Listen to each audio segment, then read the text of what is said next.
La police nationale congolaise, à travers son service d'information et de communication SICOP en sigle, a pris part au Forum national civilo-militaire pour la paix. Organisé par les groupes Bomoko dans la salle de réunion du musée national le mardi 7 mars 2023.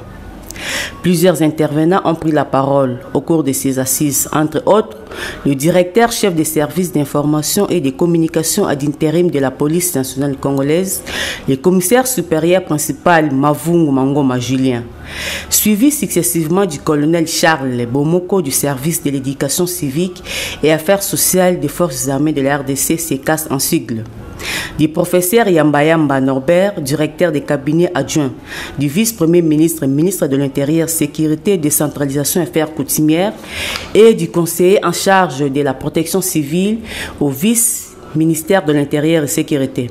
Dans son intervention, le directeur chef des services d'information et de communication de la police nationale congolaise, le commissaire supérieur principal ad intérim, a totalement adhéré à l'objectif attendu de ces assises, celui de contribuer à la sensibilisation des masses sur la culture de la paix et la coopération des civils et des hommes en uniforme pour promouvoir la collaboration pacifique. Il y a une stratégie de communication qui a été mise en place. Et cette stratégie de communication est en train d'être mise en œuvre dans toutes les provinces du pays. Nous avons commencé par Kinshasa et nous sommes en train de progresser progressivement vers toutes les autres provinces du pays. Cette sensibilisation par la stratégie des petits pas consiste à la vulgarisation de ces textes de loi pour que ces textes de loi soient compris de manière massive par la population et par les éléments de la police nationale congolaise. Vous conviendrez avec moi que le policier a des devoirs, des obligations, comme il a des droits. Alors nous ne pouvons pas attendre du policier d'assumer convenablement ses obligations si ses droits ne sont pas pris en compte. C'est dans ce sens, dans ce cadre-là, que la sensibilisation a commencé en amont, au niveau des décideurs. Les décideurs, c'est-à-dire les parlementaires qui ont adopté ces lois. L'autorité suprême qui a promulgué ces lois. Et toutes les autres autorités politico-administratives qui, d'une manière ou d'une autre, interviennent dans la satisfaction des droits qui sont reconnus aux policiers. Parce qu'il est bien beau de demander aux policiers d'assumer ses responsabilités, ses obligations, mais en amont, je crois qu'il faille commencer par garantir ses droits. Et le travail est en train d'évoluer au niveau des provinces. Au-delà de cette campagne, la police a adopté un nouveau mode de fonctionnement qu'on appelle la police de proximité pour approcher la population auprès de la police et la police auprès de la population au niveau du comité local de sécurité dans les quartiers, dans les communes où les policiers et la population devront se mettre ensemble pour trouver des solutions aux problèmes de sécurité qui se posent dans leur entité.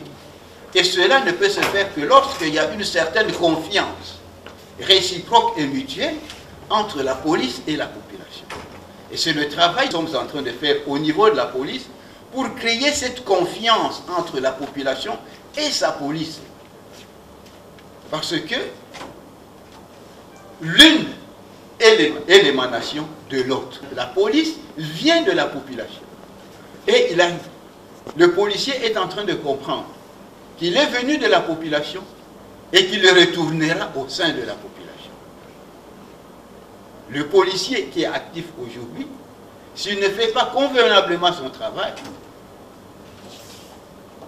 lors de la retraite, il sera appelé à retourner au sein de la population civile d'où il était venu. Et s'il ne s'était pas bien comporté lorsqu'il était actif au sein de la police nationale congolaise, eh bien, il se verra rejeté lorsqu'il retournera au sein de la population lors de sa retraite. Donc c'est toute une dynamique qui est en marche au sein de la police nationale congolaise.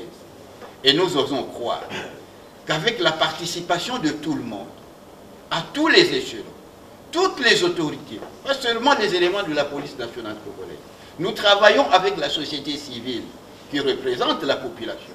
Nous travaillons avec toutes les autorités politico-administratives, militaires, pour que tous ensemble, nous puissions créer, nous puissions garantir la sécurité dans notre pays. Parce que la sécurité, qu'on ne vous trompe pas, n'est pas l'apanage des seules forces armées. Elle n'est pas l'apanage de seule police nationale congolaise.